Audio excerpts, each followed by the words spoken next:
Welcome to Mom on Purpose, where it's all about helping moms overcome challenges and live their best lives. My hope is by being here, you are more inspired to become the mom you were made to be. I'm Natalie, your host, a wife, boy mom, dog mama, Chicagoan, and former lawyer turned professionally certified coach. If you're here to grow, I can help. Let's go. Hello, my beautiful friends. Welcome to the podcast. Happy to be here with you today. Before we dive in, I have a quick favor. Can you write me a review on Apple Podcasts or Spotify? It would be hugely helpful because podcast reviews are one of the main ways that a show can grow. Podcasts, unlike a lot of other platforms, only grow organically, which means that your reviews make a really huge impact on whether other women will see this show as a suggestion. So even if you've already written one, you can write one. I know it takes a little bit of your time and effort. I greatly appreciate it. I read all of the reviews and it would mean a lot to me. So thank you so much in advance. With that, let's dive into today's episode. I want to talk with you about when you feel stretched thin, even when you love your life. I think we need to normalize that. Motherhood can still feel heavy. It can still feel overwhelming. It can still feel like it's too much. And that doesn't mean that you are doing it wrong. But it does mean that there are tools and frameworks that you're probably not utilizing to manage your mind that would optimize your experience of life. So what I mean very practically is when you use the tools that I teach, your life can look the same on the outside, but you feel so different on the inside. Instead of feeling frantic or rushed or overwhelmed or blah or hurried, you feel excited and energized and inspired and empowered every day, like most days. Now, of course, when a tragedy happens, I'm not talking about that. I'm talking about in your everyday life, if you pick your top 3 emotions, like what are those emotions? For most people who first find my work, their top emotions include some version of frustration, overwhelm, self-pity, like that poor me, or, a sense of hurry. And some of the work that I do here, and of course in the Mom on Purpose membership, is to bring awareness to that and then change it in a really real and permanent way so that you will sometimes and, infrequently feel overwhelmed or feel rushed or feel self-pity. But it's like 1 out of 10 times instead of 9 out of 10 times.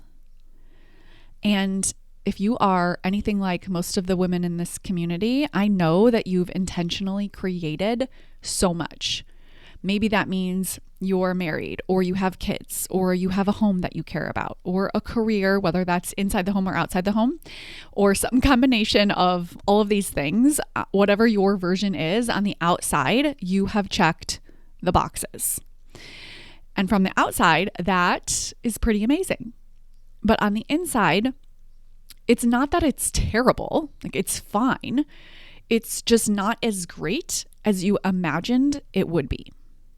For example, maybe you go to bed with your mind racing, thinking about what didn't get done, what's on deck for tomorrow, and how you'll get everything done in the future without dropping the ball.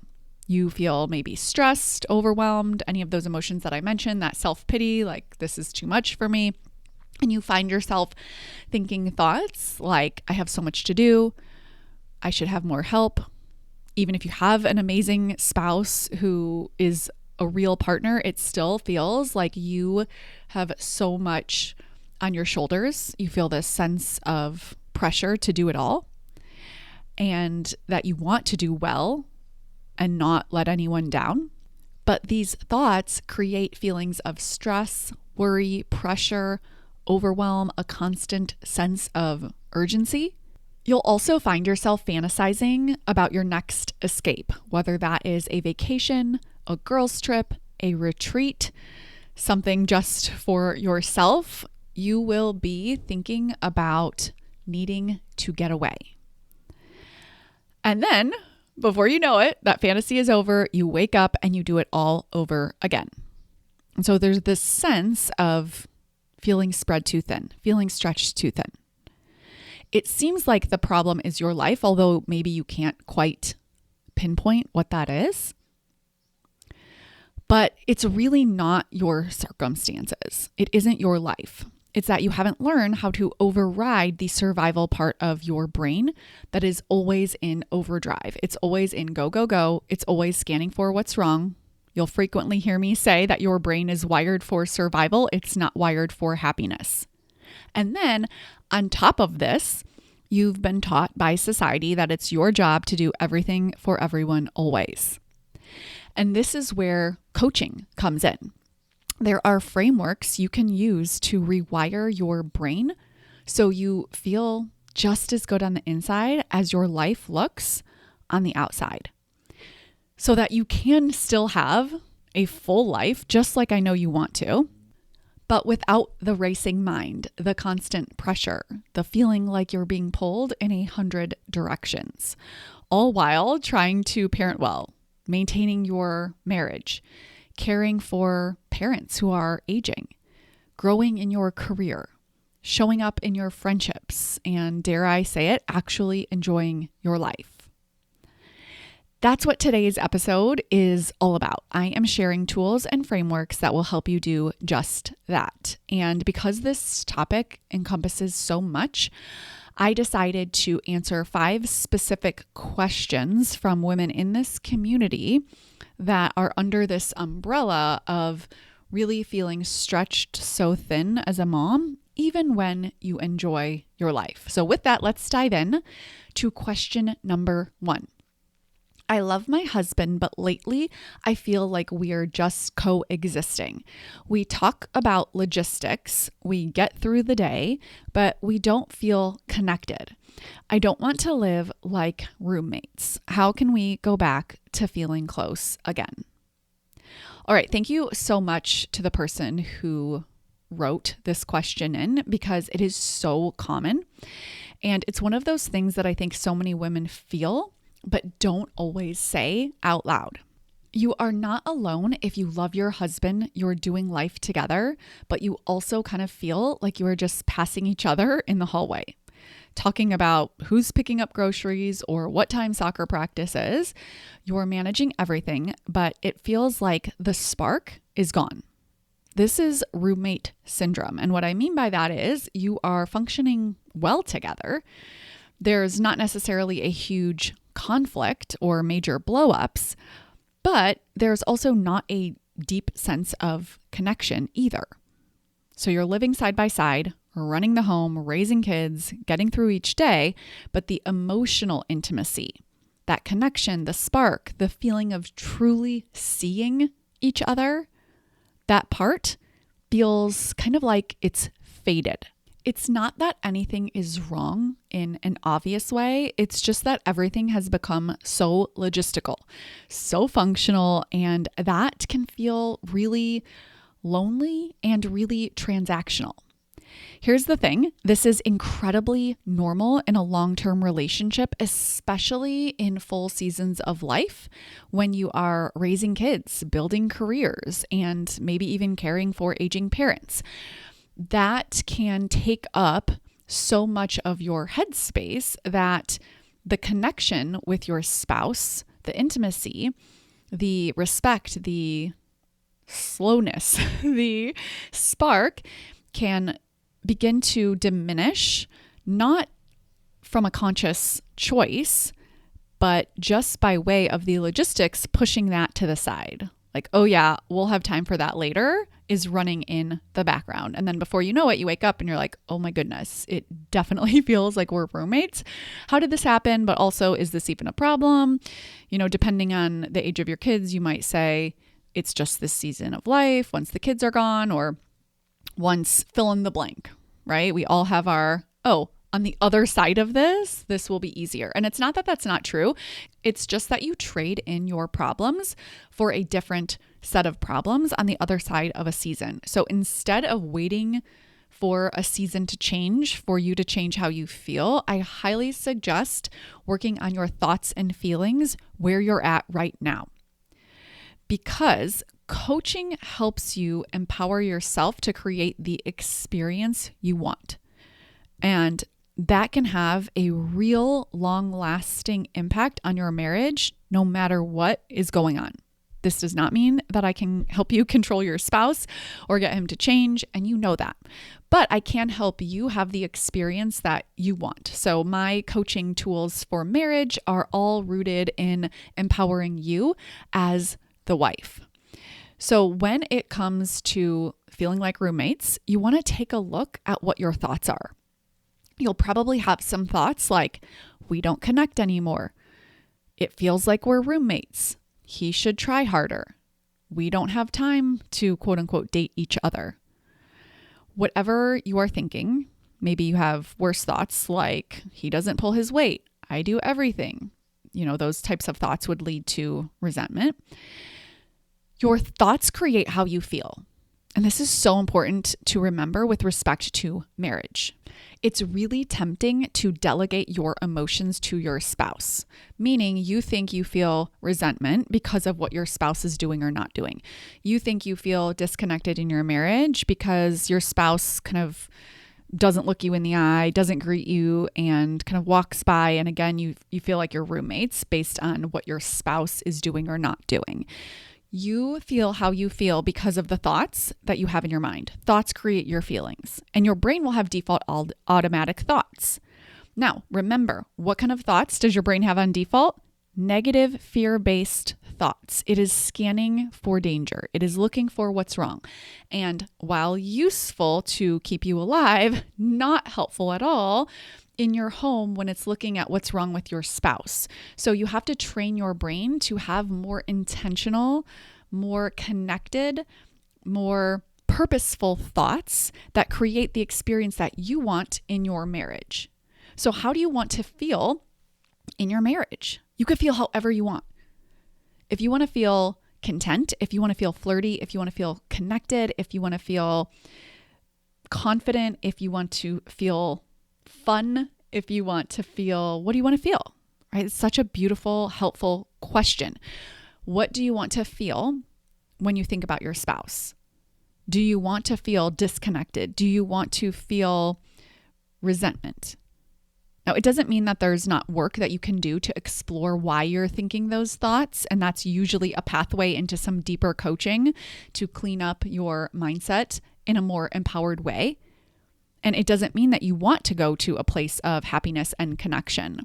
It depends on your circumstances. And again, I say that to emphasize that there are times, especially in a marriage, where you might not want to feel connected. So for example, if there's infidelity or something happens that your spouse does, maybe a lie or something like that, you might not want to feel intimate and close and connected with your spouse. The key is not to always feel happy and joyful. The key is to choose your feelings intentionally. And so for purposes of this question, which is really just about feeling like roommates and coexisting and focusing on the logistics, where it's not clear that there's any reason that you wouldn't want to feel connected, why not choose connection? And the best news ever is that you can do this work unilaterally. My approach to marriage coaching and the marriage frameworks that I teach are unique and so different than what you will hear in marriage therapy and what you will see from a lot of other marriage tools and marriage resources out there. And that is because I focus on helping empower you, the wife. Oftentimes, my clients come to me for marriage support when they have tried a lot of those other ways and it's just not working. So I'm all for you making requests of your spouse, but it's best done after you clean up your own thoughts and feelings so that you take full responsibility for how you're thinking and feeling. This doesn't mean you take responsibility for someone else's actions, but you always take responsibility for how you are thinking and how you are feeling. And in this example with the person who wrote in about feeling like roommates, where it's kind of clear that this is just about the season of life and the default thoughts that this person is having, you can very quickly. Like I'm talking within 30 days, change the way you feel with respect to your spouse. You can feel more connected. You can feel lighter. You can feel more grounded. I like to choose like flirty and fun and respectful as emotions that I like to feel in my marriage. So you want to be thinking about, okay, how do I want to feel? And then you reverse engineer it. What do I need to think about my spouse in order to feel this way? And it will blow your mind. You will, within a very short time, change the way that you show up. And then you change the dance that you're in. So inside the Mom on Purpose membership, I have a marriage and relationship toolkit where I teach the dance you're in. And if you think about dancing with your spouse to salsa music, if you turn off the salsa music and you turn on jazz, it's going to be very different and unusual if your husband keeps dancing salsa, right? The music has changed. You've changed the music. You're now turning on jazz, and that's a different rhythm. And I use that to illustrate how it's not uncommon. In fact, I would say 8 times out of 10 that the spouse changes in response to how you change. Now, I hesitate to say that because the point of doing this work is for your sake, because that's what you can control, always. Whether and to what extent your spouse changes the way that he's dancing in response to you changing the music and how you're showing up, that's about him. So we're not going to do this to try to change him, but just keep that analogy in mind that the way that you are interacting with your spouse now is reinforcing this dance that you're in. And you can change that when you learn how to change your thoughts and your feelings, because all thoughts and feelings drive all of your actions.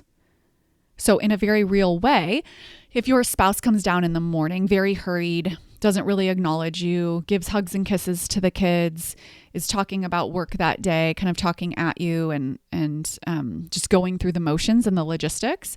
And before you know it, you're both out the door, he's out the door, whatever it is.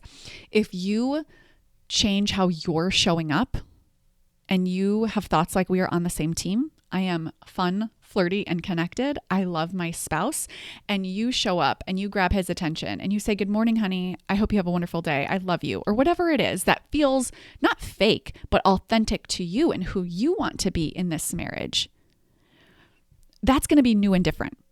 And it's going to mix up that music. And how he responds to that is about him. But again, you evaluate how you're doing on the connection side of the street on what you're bringing to the table based on how you're showing up. Because if he's showing up offering you, we're just running through the motions like roommates, and then you mirror that back to him, that's where you get into this cycle. So you can change the music and show up as the person who you want to be. And if this is something that you want to work on, I 10 out of 10 recommend joining the Mom on Purpose membership right now, because next month in July, I am teaching a marriage reset class. I'm going to be specifically teaching on this topic of stop living like roommates, on how to stop fighting with your spouse, on how to rekindle the romance, and how to start feeling heard, understood, and supported. So join us over at momonpurpose.com/coaching to get this class. It will be out on July 1st. And of course, you get all of the coaching and support inside the membership as well. All right, let's move on to question number 2. Do you have any tips for handling tantrums with my 2 daughters who are under 5 years old? I try to stay calm, but I often end up getting triggered myself. Yes, my friend, I do have some tips and some suggestions for navigating toddler tantrums. I just want to say, if you are asking this question, you are doing something right. You're paying attention to how you want to show up during really hard moments. And this is really the foundation of everything I teach. So tantrums are completely developmentally normal. They're not a sign that anything's gone wrong. Your child's brain is still developing. They can't regulate big emotions yet. So when something doesn't go their way and they feel overwhelmed, their nervous system takes over. It's intense and it can be really triggering as a parent. And I think that if you don't do this work and you don't have like a natural disposition to just be totally fine with toddlers losing their minds, I don't know how you can stay calm. And there's nothing wrong with you at all. It's just your brain and your body get really activated and overwhelmed. And even that fight flight response can be going off like alarm bells when it happens. And speaking from experience here, I have learned tools to completely change how I show up around my kids when they're dysregulated.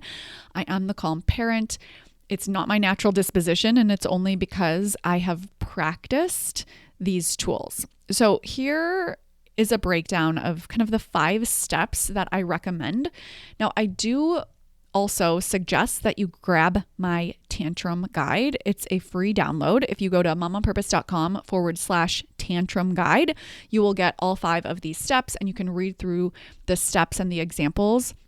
It goes into much more detail than I give you here, but it will be very, very helpful, I think, if you are going through a season of tantrums and what it could look like for you to be calm. So the 5 steps that I teach in that guide that I want to go over with you here are: number 1, keep your child safe.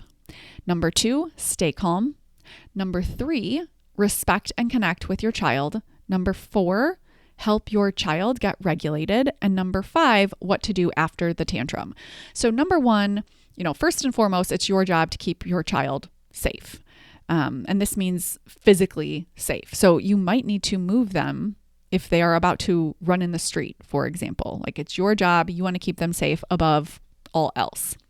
Number 2, I think, is the part that most of my clients want help with. It's like, okay, my child is safe and I end up feeling so frustrated, or I end up yelling. And this is the part that addresses that, the you stay calm part. This is a skill. So I don't want you to think about you being someone who just loses her patience easily, or someone who yells. Instead, I want you to think about yourself in the identity of being someone who expands her capacity to stay calm every day. You can learn tools for in the moment, and I teach them, right? You want to learn how to name your frustration, process it, and be with it without responding. But that's like 20% of the work. 80% of the work is done out of the moment with you journaling about how you want to think and feel in that exact scenario. You have to plan on your kids having meltdowns and tantrums and then you staying calm. You have to visualize that.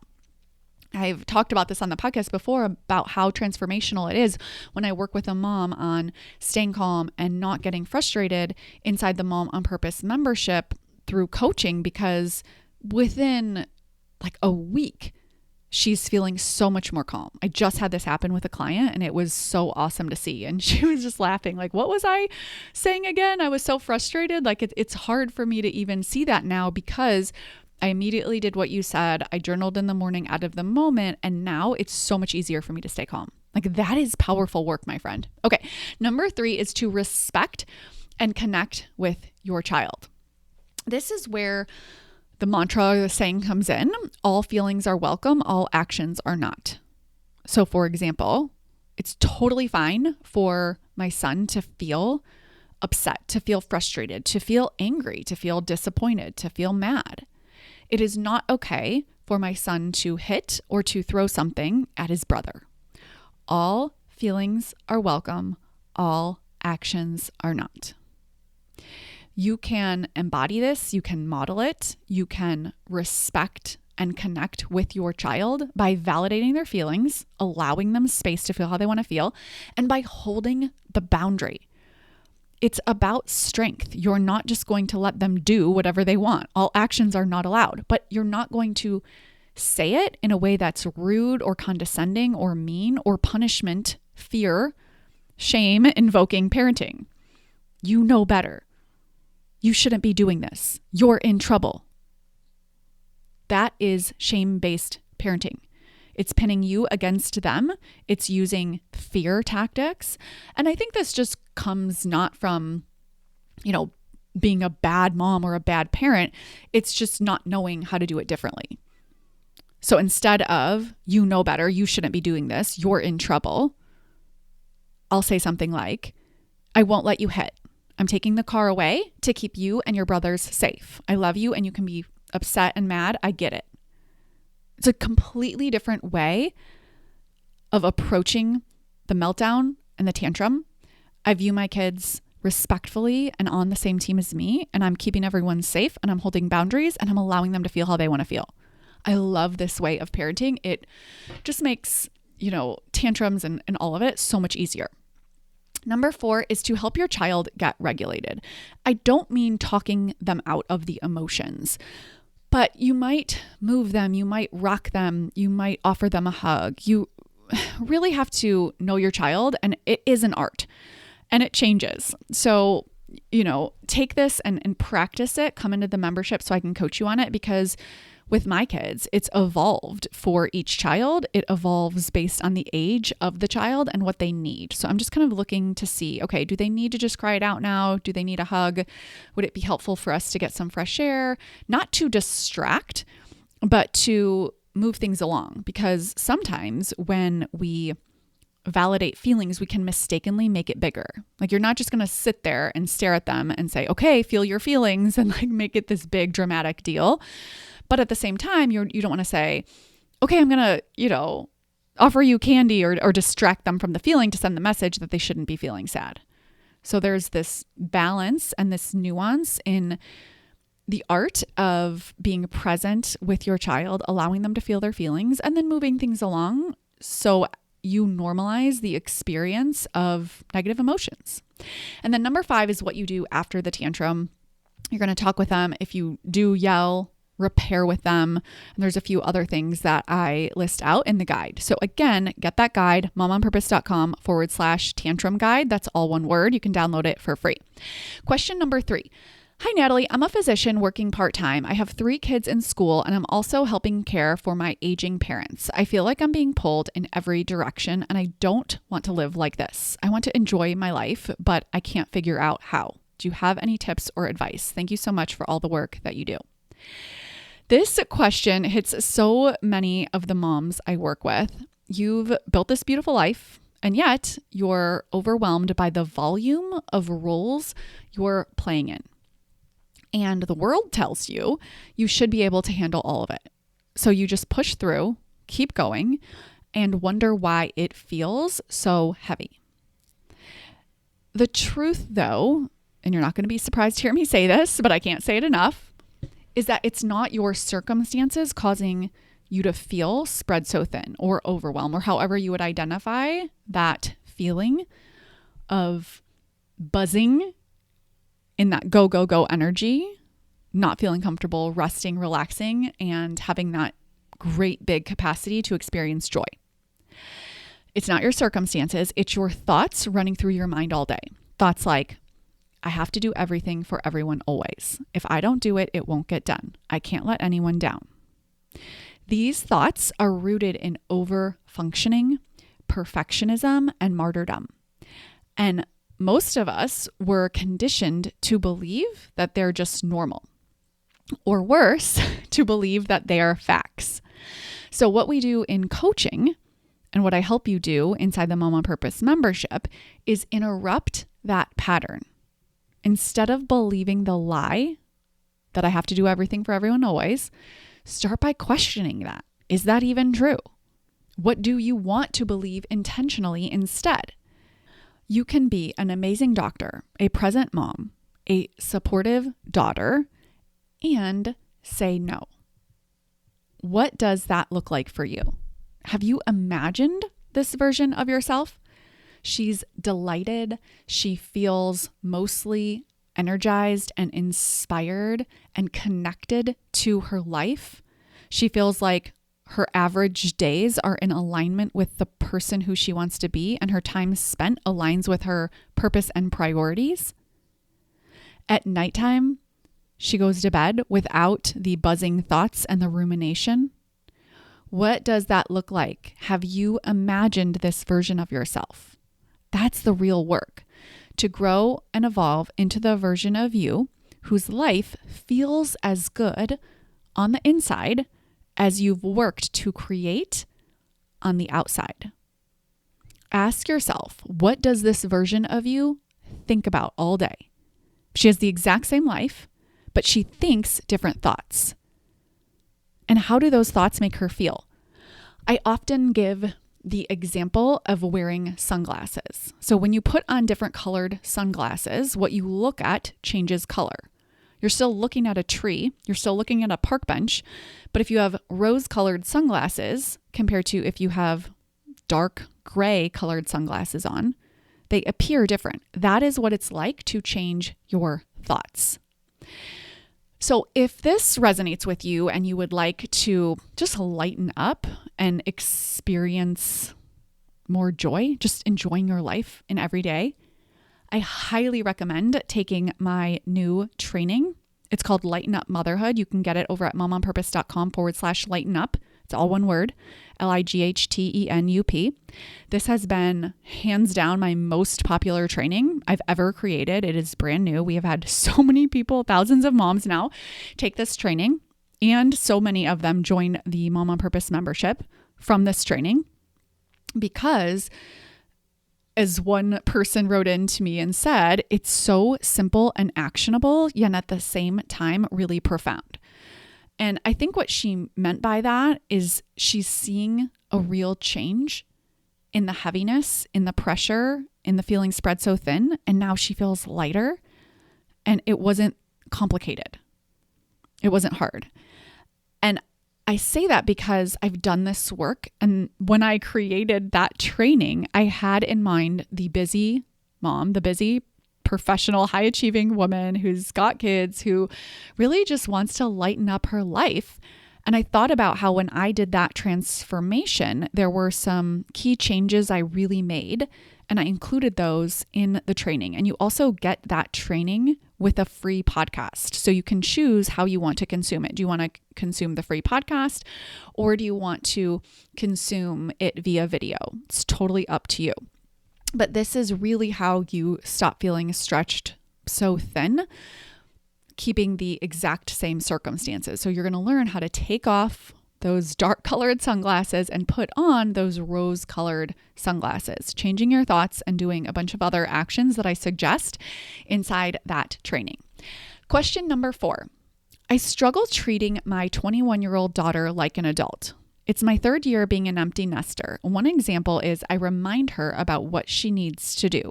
Like, I'll say, you haven't been to the dentist in a long time. Or, when was the last time you showered? Can you help me treat her more like the adult that she is? Yes, my friend, I can absolutely help you. What a lot of people don't know who are outside of the Mom on Purpose membership is that inside the membership, we have moms and even grandmas of all ages. It is not specific to having young kids. A lot of my marketing includes examples from having young kids because that's the season of life that I'm in. But the tools, the frameworks, the teachings that I've created, and also the ones that I'm professionally trained in as a certified coach, apply to the woman. So it doesn't matter what age your kids are. So we have lots of moms with teenagers and adult kids. And I think that that's not a coincidence. I think the tools work really well when your kids get older because there's this transition happening. There's this transition where you're becoming an empty nester, where maybe you're redefining your goals and your purpose, and or learning how to parent, as this mom was talking about, to an adult child. And it still feels like, you're parenting her and she's 10. And how do you shift that? So here's what I want to offer. There is a big difference between parenting and controlling. Parenting at its best is about guiding, modeling, teaching, coaching, and connecting. Controlling is about trying to decide how someone else should use their agency. It's thinking that you know what your child should do or shouldn't do. And this comes up so much in my coaching parents, and I can understand it, but it's sneaky. So I want you to ask yourself, if you do this, do you try to control your kids, but you sugarcoat it as being really thoughtful and caring? It would sound like, I just really care about my kids and I want to make sure they do what's best for them. Doesn't that sound like such a loving thought? It might be a loving thought, but if you are doing it in a way that is creating disconnection with your kids and they are older and they're feeling frustrated and they don't like when you give them suggestions like when they should shower or how they're grocery shopping or whatever else it is, then you want to notice how that's impacting your relationship with them and how you've really gone to the other side. You're not parenting, even though it seems like it. You're trying to control them. So parenting is about you showing up as the mom you want to be. Controlling is when you try to control someone's agency, control how they think, how they feel, and how they act. I mean, even with my toddlers, I'm reminding myself, I want them to feel however they want to feel. I'm here for it. They are the leaders of their life. I'm watching the movie. They're going to have challenges that I don't even know exist, and they're supposed to. Now, it doesn't mean we don't have rules and guidelines and boundaries, for sure. But as they get older, those decrease because eventually, as this mom is seeing, they leave the home. And at that point, the rules and the boundaries in the traditional sense of parenting, they all go away. Right now, you have the relationship. That's what's left. So you have a child who's over the age of 18 who has left the home. And what does that look like? How do you want to parent? How do you want to think about your relationship? So when you say things like, when was the last time you showered? Or you haven't gone to the dentist in a while, you may mean well, but what you're really implying is you don't trust your child to take care of yourself. You're sending her the message that she can't handle this on her own. You're also subtly telling her that you think you know better than she does. So it's seemingly coming from love, of course, but it sends the message that you're not really showing her respect that she deserves at this age. And this is really where coaching comes in, because it's not that you're doing something wrong. It's like this subtle tweak in the way that you think that's going to trickle down to the way that you talk with her. For example, instead of, something like, when's the last time you showered? Or you haven't gone to the dentist in a while. There's like some judgment there. When you change the way you're thinking about your daughter and you feel more empowered and connected to her, and you maybe genuinely have concerns about her health or her hygiene, you ask her open-ended questions that foster connection, where you express maybe your concerns, but from a place of, hey, I know I'm your mom and I believe in you to take care of this, but I'm just wondering, what you're going to do about this or what you think is best. What's your plan to take care of that? I trust you'll handle it in the way that feels best for you. Or even just holding space and saying nothing. This doesn't mean that you are, abandoning her. It means you're respecting her. And honestly, that shift alone deepens the relationship more than any reminder or suggestion ever could. I coach a lot of women in this exact season of life because there's such a shift in the way that you want to relate to your kids, but you recognize how hard it is, yet you're not really sure how to make that shift. And it all comes back to the way that you are thinking about your kids and how you can love them and support them and respect them while still expressing your concerns, while still caring for them, while still having a great relationship with them.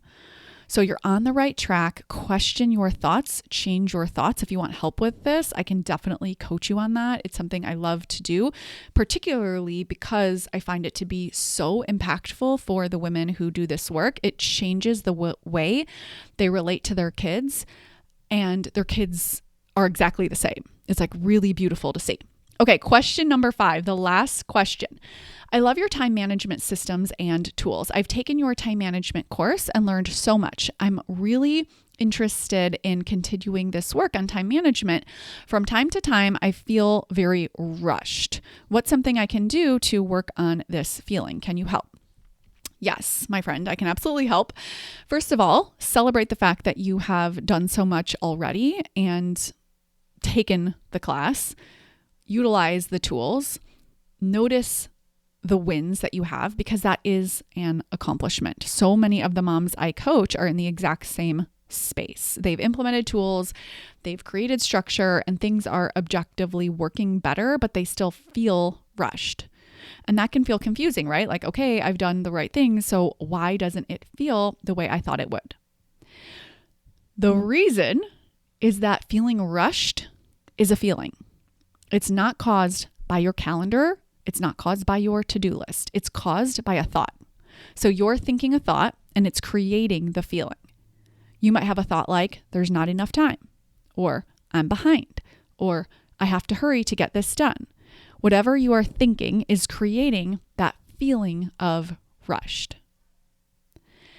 Even when all of the systems are working, all of your actions are what you want them to be, if you haven't changed your thoughts with respect to how you want to feel, if you haven't given yourself permission to rest, to slow down, to do nothing, then you will continue to have that script running in the background that you should be doing more and that what you're doing is not enough. And those thoughts are creating feeling rushed.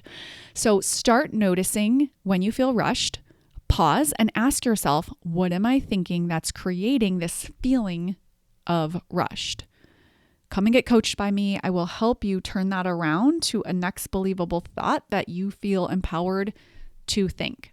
This is exactly what we do inside the Mom on Purpose membership. I can coach you 24/7 in the Ask a Coach platform, as well as on any of the group coaching calls. All right, my friends, this episode turned out to be much longer than I anticipated, but I wanted to get those questions answered for you. If you have a question you would like me to answer, of course, you can send me a DM or write an email. I also want to encourage you to leave me a message on the podcast hotline. All you have to do is call 8333-ASK-NAT. That's 833-327-5628. And leave me a voicemail with what you would like me to talk about on the podcast. And I will do my best to answer those here so that you can get the benefit of hearing how I would apply my frameworks and tools to what's going on specifically in your life. All right, my friends, keep doing the work. It is work worth doing. Take care. Thank you for being here and listening. Now head on over to momonpurpose.com/coaching to learn more about the Mom on Purpose membership, where we take all of this work to the next level.